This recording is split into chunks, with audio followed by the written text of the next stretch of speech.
Bonjour à tous, bienvenue dans l'Afrique Info sur CCTV français, en direct de Beijing.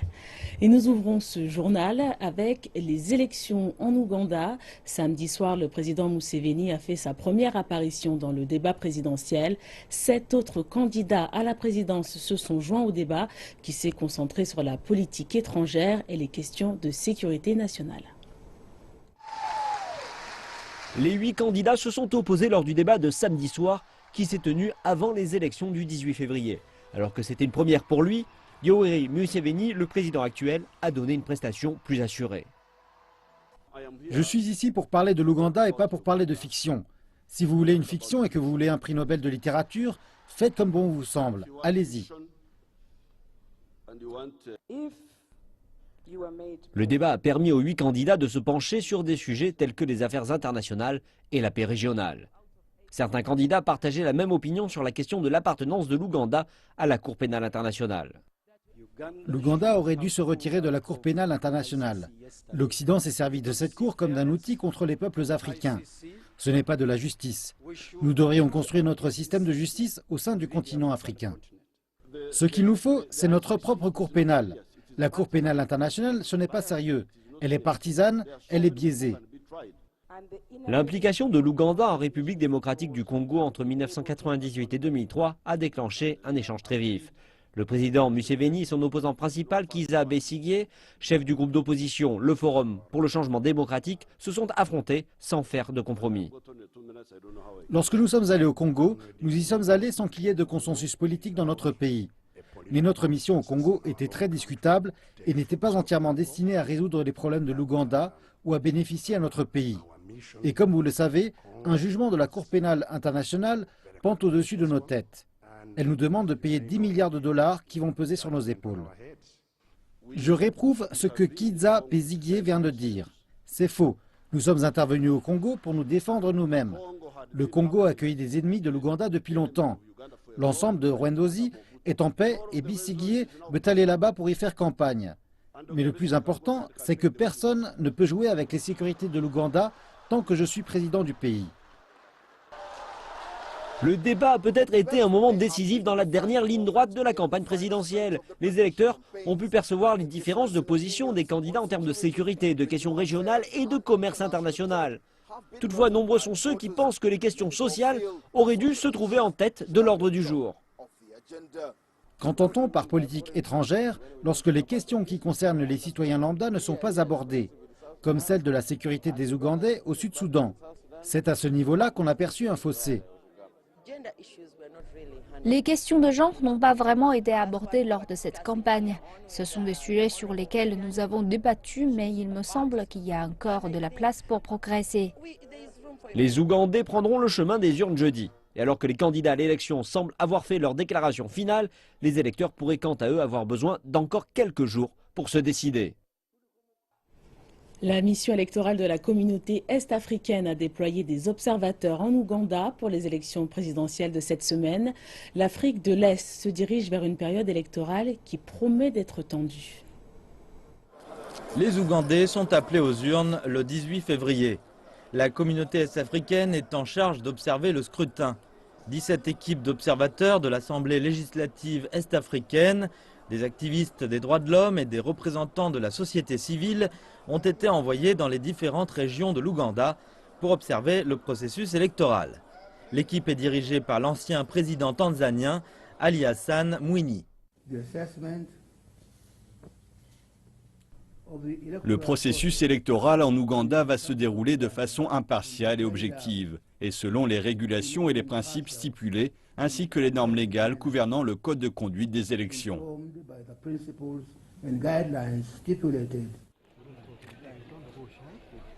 La région est-africaine a déjà connu des problèmes électoraux. Le Burundi est plongé dans le chaos, avec son président Pierre Nkurunziza, qui insiste pour se maintenir pour un troisième mandat controversé. Mais l'activité électorale est amenée à se développer dans la région dans les 3 prochaines années et les observateurs souhaitent que tout se passe pour le mieux.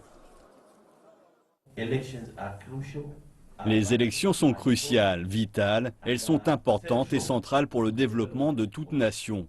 Et elles sont la pierre angulaire de la démocratie. Les analystes politiques pensent que la communauté régionale ne fait néanmoins pas assez pour guider ses membres. Ils ne peuvent pas dire tout haut que quelque chose s'est mal passé à Kampala. Il n'est pas impossible que le gouvernement ougandais les finance. C'est comme ça la politique. 7 candidats font face au président sortant, Yoweri Museveni, pour la présidentielle. Plus de 15 millions de personnes devraient aller voter la semaine prochaine. Djouba, la capitale du Soudan du Sud, se prépare à l'arrivée du premier vice-président soudanais, Riek Machar. C'est en effet ensemble que les militaires et l'opposition ont désigné les régions dans lesquelles l'armée de Riek Machar sera présente à Djouba. Pour rappel, Riek Machar est un ex-vice-président qui conduit aujourd'hui l'opposition. Il a été désigné la semaine dernière par le président du Soudan du Sud, Salva Kiir, pour permettre l'application de l'accord de paix que le gouvernement avait signé en août 2015 avec l'opposition. C'est l'heure de pointe à Djouba, la capitale du Soudan du Sud. Ici, tous espèrent que la paix puisse revenir avec le retour de Riek Machar. Ce dernier est attendu dans la capitale pour officiellement devenir vice-président. Ce que le gouvernement a fait à Riek amènera la paix. Cela amènera la joie. Salva Kiir, le président du Soudan du Sud, a en effet nommé son grand rival Riek Machar au poste de vice-président, une décision qui entre dans le cadre de l'accord de paix conclu à Addis Abeba. Divisés par le conflit, les Sud-Soudanais souhaitent que le retour de Riek Machar mette un terme à plus de 2 années de guerre. Pour Gonda Georges, un habitant de Djouba, il reste de nombreux obstacles. Il souligne que les dernières semaines ont été un peu plus calmes comparées aux 2 années de conflit. Le gouvernement a bien fait de faire venir ces rebelles à Djouba, car très souvent, nous sommes ici confrontés à de nombreux défis. Les prix augmentent tous les jours et fréquemment, l'insécurité est un problème. Et cela est dû au fait que le pays n'est pas en paix. Riek Machar n'est certes pas encore à Djouba, mais son équipe et le gouvernement ont commencé à préparer son retour en tant que vice-président. Les militaires sud-soudanais ont choisi les zones de Djouba dans lesquelles l'armée de Riek Machar sera stationnée en attendant son retour. C'est ici que la garde rapprochée du docteur Riek Machar sera stationnée. Cette zone est adaptée. C'est ici que ces forces étaient installées avant le conflit. Je pense que cet endroit convient à ces gardes. Ce qui a commencé comme une lutte de pouvoir entre l'élite dirigeante a conduit à une véritable guerre qui a tué des dizaines de milliers et fait des millions de déplacés.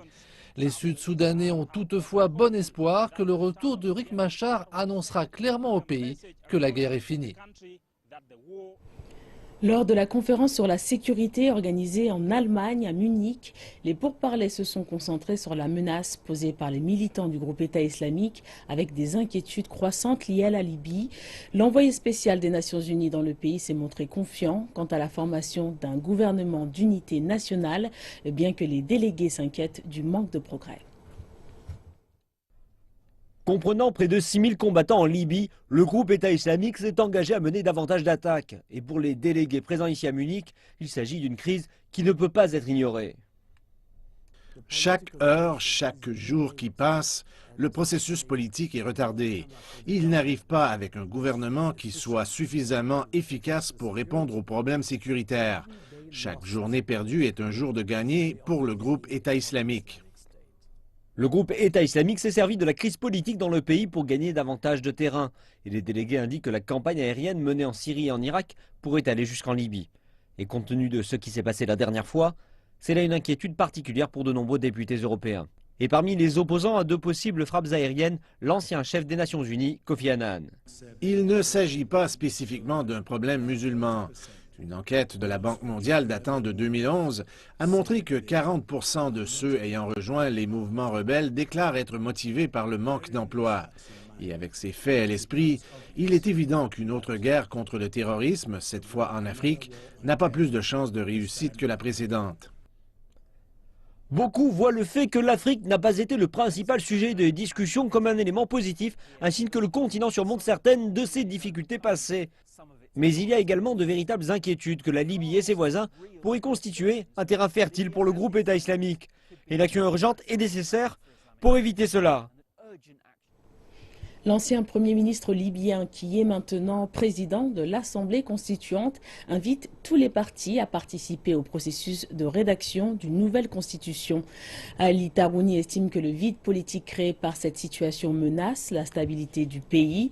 En effet, la Libye n'a pas de gouvernement stable et fonctionnel depuis la chute de Muammar Kadhafi il y a plus de 4 ans. Chaque membre de l'Assemblée constituante doit prendre ses responsabilités dans le processus de rédaction de la Constitution. Le pays est tué, volé. Mon cher pays est sur son lit de mort. Cette Constitution est notre espoir et l'espoir du pays. C'est le début du chemin vers l'unité nationale et la stabilité. Et selon mon expérience, l'unité est difficile à atteindre en ce moment en Libye. Le pays a perdu son orientation, a perdu sa confiance en soi et maintenant, l'unité est devenue très difficile à atteindre. En Somalie, on observe les conséquences de l'attentat perpétré au début du mois de février contre un avion de ligne à l'aéroport de Mogadiscio. Les mesures de sécurité ont été renforcées. C'est le groupe islamiste Al-Shabaab qui a récemment revendiqué cette action. Autour de l'aéroport de Mogadiscio, ces hommes d'une unité spéciale de la police ont été déployés. Ils sont assistés par des chiens de détection. Ces mesures ont été prises depuis que les Shebab ont revendiqué l'attentat à la bombe contre un avion de la compagnie Dalo Airlines. En tant que force de police en charge de la sûreté de l'aéroport de Mogadiscio, nous souhaitons en modifier la sécurité. Nous sommes ici pour assurer au public et à toute personne désirant prendre l'avion dans cet aéroport que nous en avons amélioré la sécurité. Nous avons déployé une unité spéciale de la police qui contrôlera la sécurité. L'attentat n'a pas manqué de remettre en question les moyens sécuritaires mis en place dans l'aéroport. Les images des caméras de sécurité révèlent d'ailleurs qu'un responsable de l'aéroport est impliqué. Nous avons accentué la sécurité de l'aéroport. Nous avons arrêté plus de 50 personnes soupçonnées d'être impliquées dans l'attentat à la bombe contre l'appareil de Dalo Airlines. Nous avons augmenté le nombre et accru la qualité des machines à rayons X. Nous avons installé des caméras de sécurité dans toutes les zones de l'aéroport. Nous nous assurerons que cela ne se reproduise jamais. Alors que l'enquête se poursuit, le personnel assurant la vente de billets n'est plus autorisé dans l'enceinte de l'aéroport. Cependant, aucun vol n'a été annulé. Nous garantissons à la communauté internationale que l'aéroport international Aden AD est aux normes et nous continuerons à l'améliorer. Nous nous assurerons aussi qu'à partir d'aujourd'hui, les compagnies aériennes et les renseignements travaillent ensemble. Al-Shabaab a mis un peu moins de 2 semaines pour revendiquer l'attentat. Il semble que ces cibles étaient des responsables occidentaux du renseignement, mais cette possibilité n'est pas confirmée. L'explosion qui a fait un mort et a blessé plusieurs personnes aurait pu avoir des conséquences bien plus graves. Merci de nous retrouver pour la deuxième partie de cette édition. On reprend en Tanzanie où l'on assiste à une explosion du nombre d'élèves dans les écoles primaires et secondaires depuis que le gouvernement a implanté une politique de gratuité scolaire. Dans certaines classes, il y a plus de 100 élèves. C'est une mesure qui plaît aux parents mais qui représente un grand défi pour les enseignants et pour le système d'éducation en général. Dans les salles de classe de la plus grande ville de Tanzanie, il ne manque pas d'élèves. Il y a ici 60 élèves et l'année prochaine, ils seront encore plus nombreux. Le nombre d'inscriptions a monté en flèche depuis que le président a implanté une politique de gratuité scolaire dans le pays. Pour les écoles, il s'agit d'un défi énorme qui n'a pas été vu depuis des années. Pour obtenir une bonne éducation, nous devons augmenter le nombre d'enseignants, mais aussi améliorer les infrastructures. C'est un défi pour les classes, les bureaux, le matériel didactique, les livres, etc. Mais je pense que tout sera prêt à temps. Dans le passé, les élèves devaient amener leurs propres livres et les parents devaient contribuer. Et maintenant, il n'y a plus d'autres frais de scolarité dans les écoles publiques et même les écoles privées peuvent devenir moins chères. Les changements du président Magufuli pourraient avoir un impact profond sur une génération entière d'enfants tanzaniens. Des milliers d'enfants supplémentaires arrivent dans les écoles publiques et les écoles privées comme celle-ci. Mais le défi pour toutes ces écoles est de s'assurer qu'ils peuvent maintenir la qualité de l'enseignement. Les élèves de cette école privée sont si bien entraînés qu'ils peuvent eux-mêmes se transmettre les différentes leçons. Et le personnel enseignant croit que plus d'enfants viendront ici. Alors, les écoles publiques sentent une certaine pression. Cette année, j'ai reçu plus de 40 nouveaux venus de l'école publique, ce qui nous laisse croire que ce que nous faisons est bon. Et c'est pourquoi les gens veulent s'inscrire dans nos écoles. Donc nous espérons que les écoles privées continueront ici à offrir de bons services. Pour les élèves, l'éducation demeure sacrée, peu importe où se trouve l'école. Les gens qui sont pauvres, les enfants qui sont pauvres, ils veulent vraiment aller à l'école, mais ils ne peuvent pas parce qu'ils ont des problèmes familiaux. Grâce à la gratuité scolaire, la plupart de ces enfants peuvent maintenant aller à l'école. L'éducation est une bonne chose. Si vous voulez devenir une bonne personne, une bonne éducation va permettre de devenir quelqu'un de bien. C'est quelque chose de bien. Le président a fait une promesse qui s'est avérée très populaire. Mais le vrai test, ce n'est pas seulement de remplir les classes d'élèves, c'est plutôt de leur enseigner quelque chose une fois qu'ils seront là. Les forces de police du Kenya pourraient bientôt poursuivre les responsables de dopage des athlètes kenyans. À l'occasion des championnats nationaux de cross-country, le corps kényan de l'athlétisme ainsi qu'un certain nombre d'athlètes retraités ont appelé le gouvernement à agir rapidement et éviter que le Kenya ne fasse l'objet d'une interdiction de la part de l'Agence mondiale antidopage. Les athlètes kenyans n'auraient pas pu concourir à un pire moment pour ces championnats nationaux de cross-country 2016. Et malgré le fait que le pays a manqué la date butoir imposée par l'organe de surveillance pour rendre opérationnel un régime antidopage, des centaines d'athlètes ont répondu présents à la compétition. La Fédération nationale déclare que même s'il a perdu des chances, le Kenya travaille dur pour répondre aux exigences de l'agence antidopage. J'ai confiance qu'avec toutes les procédures que nous avons mises en place, nous devrions être dans les temps sans problème majeur et par conséquent, je voudrais demander aux athlètes de bien se préparer. C'est certain qu'ils iront aux Olympiades. Alors que des centaines d'athlètes se battent pour obtenir une place pour le championnat africain d'athlétisme au Cameroun, le chef de la police kenyane a déclaré être prêt à présenter au pays une liste de la honte d'athlètes dopés. En fait, il y a certains individus dont on s'intéresse aux activités des athlètes ou d'autres personnes associées à ces derniers. Et bientôt, vous allez entendre parler de nous. Et des athlètes kenyans retraités ont pesé sur ce sujet, appelant les gouvernants du pays à tout faire pour parer à la crise qui menace. Monsieur le Président et Vice-président, s'il vous plaît, apportez-nous une législation qui puisse sauver notre pays et éviter que l'on soit exclu en athlétisme ou dans d'autres sports, en particulier pour les Jeux olympiques. Mon seul souhait est de voir le gouvernement tenter de venir nous aider et de sauver le sport dans ce pays. Lors des championnats, le champion du monde en titre, Geoffrey Kamworor, a remporté la principale course et mènera l'équipe kenyane vers le Cameroun pour les championnats africains.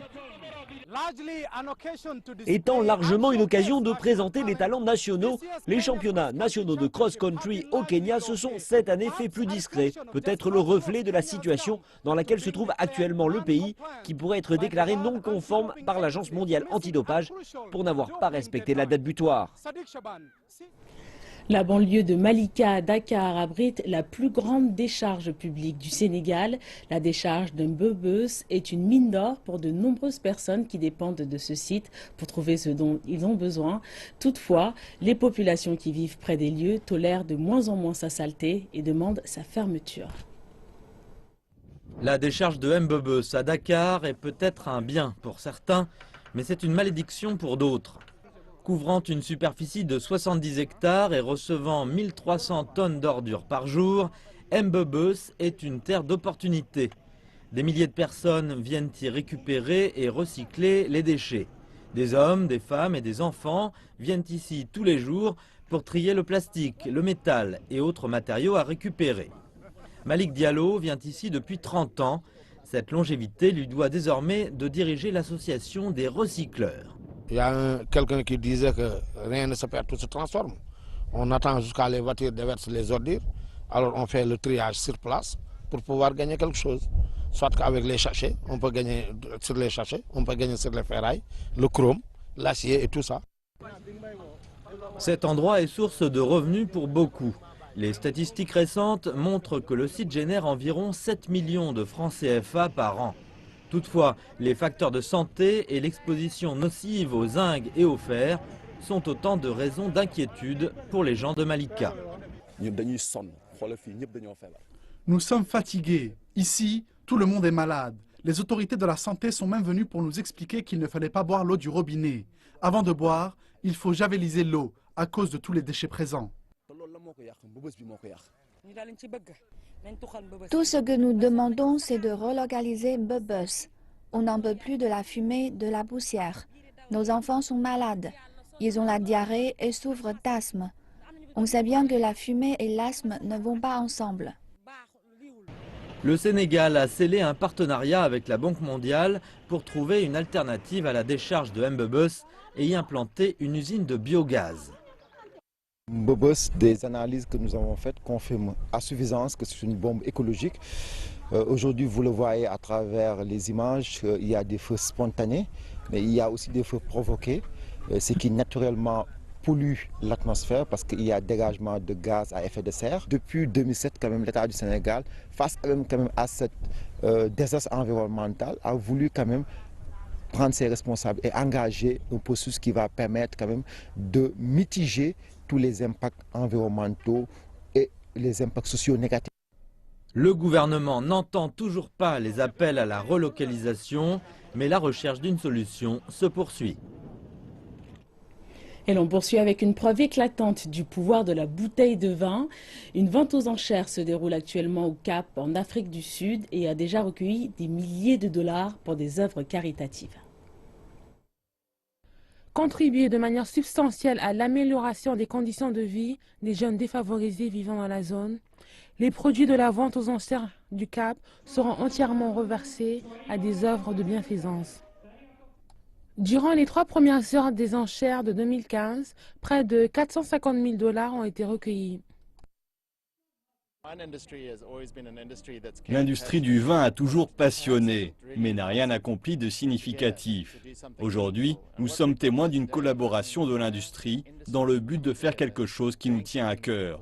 Nous sommes unis pour faire une vraie différence. Cape Winelands est l'un des sites les plus beaux de l'Afrique du Sud, mais il est aussi connu pour l'immense écart qu'il existe entre les personnes qui travaillent la terre et ceux qui tirent avantage de leur travail. Ces connaisseurs sont déterminés à donner un peu en retour, et près de 20 associations caritatives bénéficieront de cette vente. Pour nous, cela veut dire que nous pouvons aider les milliers d'enfants avec qui nous travaillons. Ce sont les enfants des ouvriers agricoles qui habitent dans les fermes, et nous leur offrons des programmes d'éducation et de santé. Nous avons lancé un programme alimentaire et nous travaillons aussi avec des communautés et nos travailleurs sociaux traitent des questions sociales. En gros, nous sommes une association caritative qui offre des repas fortifiants sur le plan nutritionnel aux enfants, dans les centres de développement de la petite enfance, dans les écoles primaires et dans les lycées du pays. Nourrir ces enfants pour qu'ils puissent avoir accès à l'éducation. Le vin représente l'une des exportations les plus fructueuses de l'Afrique du Sud. C'est la preuve que le raisin peut réaliser de grandes choses. Les scientifiques et les défenseurs de l'environnement sud-africain ont déclaré avoir redonné naissance à l'espèce de zèbre disparu, le quagga. Au cours des 30 dernières années, un projet dédié utilisant les meilleures techniques de reproduction sélective a permis de ressusciter l'animal mythique dont l'espèce avait disparu en 1880. Le quagga, une sous-espèce de la famille des zèbres en partie rayée, avait été entièrement décimé par les chasseurs de l'époque coloniale à la fin du 19e siècle. Mais récemment, un petit groupe de scientifiques et de défenseurs de l'environnement sud-africain affirment avoir redonné vie à l'animal au sein d'une réserve privée située à 2 heures de route au nord de Cape Town. Nous avons tenté de reproduire le quagga qui a disparu à cause de la chasse abusive, il y a maintenant de très nombreuses années. Le dernier quagga primitif est mort en 1883 dans le zoo d'Amsterdam. Et les critiques se sont constamment demandé au fil des ans pourquoi personne ne voulait ressusciter cet animal mythique. Nous avons simplement tenté de réparer les dommages écologiques causés depuis plusieurs décennies déjà. Nous avons également tenté d'obtenir une petite représentation de cet animal charismatique qui vivait en Afrique du Sud depuis plusieurs siècles. Au cours des 30 dernières années, les membres du projet Quagga ont utilisé des techniques de reproduction sélective à partir de zèbres des plaines, afin de redonner vie à un animal qui, selon eux, est identique au quagga des plaines, présent en Afrique du Sud depuis des siècles. Nous sommes arrivés à ce résultat à partir de la technique de la reproduction sélective. Nous avons rassemblé les zèbres des plaines du pays avec le moins de rayures possible et nous les avons fait se reproduire en petits groupes distincts. Ainsi, nous avons réussi à extraire le gène de l'absence de rayures, pour aboutir au final à des animaux avec de moins en moins de rayures. Certains rappellent qu'il s'agit là d'une interférence allant à l'encontre de la nature et qu'il était peu probable d'arriver à reproduire un quagga à l'identique. Les analyses d'ADN montrent clairement qu'il s'agit de la même espèce que celle des zèbres des plaines. Elles sont vraiment identiques. Il est possible, si vous préférez, de l'appeler variété ou sous-espèce des zèbres des plaines. Mais nous insistons sur le fait qu'il ne s'agit pas d'une espèce différente. Nous le rappellerons enfin que si l'espèce en question était très différente, tout le projet n'aurait pas à se justifier sur le plan scientifique. Alors que les critiques continuent de s'interroger sur les différents processus menés, les résultats sont là pour témoigner de la réussite des nombreuses tentatives. Le projet en est désormais à plus d'une centaine d'animaux reproduits, dont 6 faisant partie de la 5e génération depuis le lancement du projet Quagga. Et c'est la fin de cette édition africaine. Merci de nous avoir suivis. L'actualité continue dans 1h30. Excellente suite de programme.